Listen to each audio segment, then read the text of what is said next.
1920s, it was one of the few places where black people could own property. Blair Evans and Susan Matus live here year-round. So a lot of people appreciated coming to Idlewild in one sense because you escaped from the oppression of being black, but in another sense because you could be authentically black.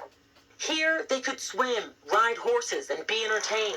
It was a reprieve from segregation and the horrors that came with being black in America.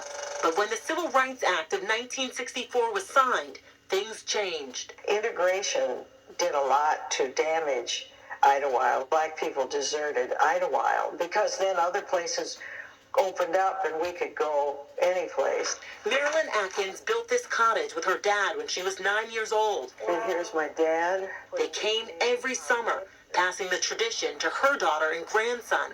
Idlewild is a tremendous source of pride, and it anchors us in our history and culture. A culture that's shifted. Idlewild isn't what it once was.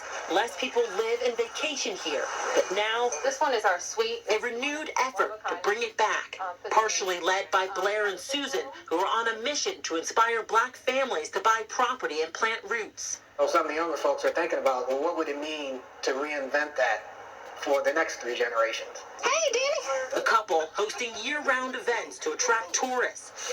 Even some students pitching in, helping to restore this nightclub.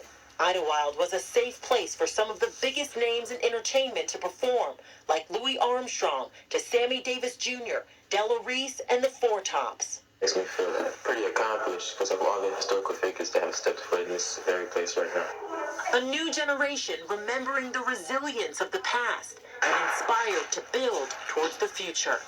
We recognize that our ancestors, they laid the ground for us, and now it's time for us to take the baton to help carry this on. Megan Fitzgerald, NBC News, Idlewild, Michigan. And up next for us here tonight.